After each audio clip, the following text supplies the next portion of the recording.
రాయలసీమను పాలించిన రాయల వారి ఫ్యామిలీ గుని ఇప్పుడు ఎకనామికల్గా బ్యాకే ఉన్నారు సార్. ఒక ముస్లిం కానీ క్రిస్టియన్ కానీ ఇక్కడ నేను మెన్షన్ చేస్తుంది క్యాస్ట్ జస్ట్ ఫర్ ఇన్ఫర్మేషన్. నేను ఏ క్యాస్ట్ ఫీలింగ్ గురించి మాట్లాడడం లేదు. కానీ ఇప్పుడు ప్రతి ఒక్క స్కూల్స్లో కానీ బుక్స్ అనేది ప్రొవైడ్ చేస్తున్నారు. అట్లీస్ట్ బుక్కులు కడగం రిజర్వేషన్ ఏంటి సార్? చదువు అనేది ప్రతి ఒక్కరికి ఈక్వలే కదా.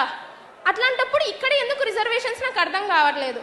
ఒక గవర్నమెంట్ సెక్టార్లో తీసుకుంటే గనా ఒక గవర్నమెంట్ సెక్టార్లో జస్ట్ ఫర్ ఒక పై అథారిటీ పీపుల్ చూసుకుంటే మోస్ట్లీ చాలా మంది బ్యాక్వర్డ్ కాస్ట్ వాళ్ళే ఉంటారు.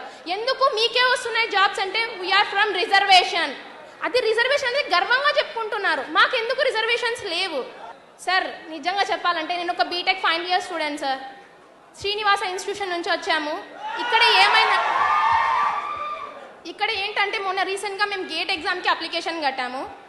Application fee 1500 sir for OC candidates. For girls రిజర్వేషన్కి 750 రూపీస్ సార్. నెక్స్ట్ కేటగిరీ వాళ్ళకి 500 రూపీస్ సార్. అప్లికేషన్ ఫీ మాత్రమే. ఏం సార్ మా ఓసీలలో పేదవాళ్ళు లేరా? మేమంత స్తోమత కట్టుకోలేం సార్. అట్లీస్ట్ గర్ల్స్ ఓసీ ఉన్న క్యాండిడేట్స్కి 750కి తగ్గించారు సార్. ఓసీ ఉన్న బాయ్స్ ఎంతమంది ఎగ్జామ్ ఫీజు కట్టలేక అటెంప్ట్ కాలేదు సార్? ఎందుకు కావడం లేదు? చదువు కాడ ఈక్వాలిటీ అన్నారు. నేను చిన్నప్పుడు 10th లోనో 6th లోనో చదివా సార్. లా ముందర అందరు ఈక్వల్ ఈక్వల్ ఈక్వల్ ఈక్వల్. ఎక్కడ ఈక్వల్ ఉంది సార్?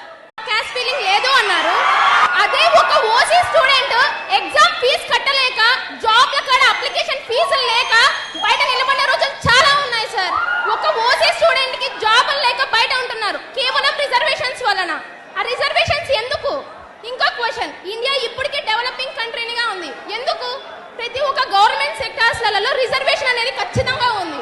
ఓసీ స్టూడెంట్స్ కి 1000 రూపీస్ అప్లికేషన్ ఫీ ఉంటాయి కదా, అదర్ క్యాస్ట్ వాళ్ళకి 250-300 రూపీస్ ఉంది. ఏ ఓసీల పేదవాళ్ళు లేరా? మేము కొన్ని బ్యాక్వర్డ్ ఎకనామీ, మాకు రైట్స్ ఉన్నాయి గవర్నమెంట్ జాబ్స్ తెచ్చుకోనికి, కానీ మాకు ఎందుకు ఇవ్వడం లేదు? గవర్నమెంట్ సెక్టార్స్ లో ఒక సెక్టార్ని కన్నా చూసుకుంటే గన ఆల్మోస్ట్ అందరూ ఓసీ కన్నా మిగతా క్యాస్ట్ వాళ్ళే ఉన్నాయి. క్యాస్ట్ ఫీలింగ్ గురించి నేను మాట్లాడడం లేదు సార్.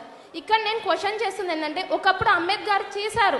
ఎందుకు? ఒకప్పుడు చాలా డిఫరెన్సెస్ ఉన్నాయి, కానీ ఇప్పుడు ఆ డిఫరెన్సెస్ లేవు. ఇప్పుడు చూస్తే ఒక ఓసీ క్యాండిడేట్, ఒక ఎకనామికల్గా బ్యాక్గ్రౌండ్ ఉండేది ఎవర్రా అంటే ఖచ్చితంగా ఒక ఓసీ క్యాండిడేట్. అది రెడ్డిస్ అయినా ఉంటారు, వైశ్యాస్ అయినా ఉంటారు, ఏ ఓసీ క్యాండిడేటే ఉంటాడు. ఎందుకంటే ఒకప్పుడు మేము రిచ్ ఉండొచ్చు, ఇప్పుడు లేరు అది సిచ్యువేషన్. ప్రెసెంట్ ఈ రాయలసీమను పాలించిన రాయల వారి ఫ్యామిలీ గుని ఇప్పుడు ఎకనామికల్గా బ్యాకే ఉన్నారు సార్. ఒక ముస్లిం కానీ క్రిస్టియన్ కానీ ఇక్కడ నేను మెన్షన్ చేస్తుంది క్యాస్ట్ జస్ట్ ఫర్ ఇన్ఫర్మేషన్. నేను ఏ క్యాస్ట్ ఫీలింగ్ గురించి మాట్లాడడం లేదు. కానీ ఇప్పుడు ప్రతి ఒక్క స్కూల్స్లో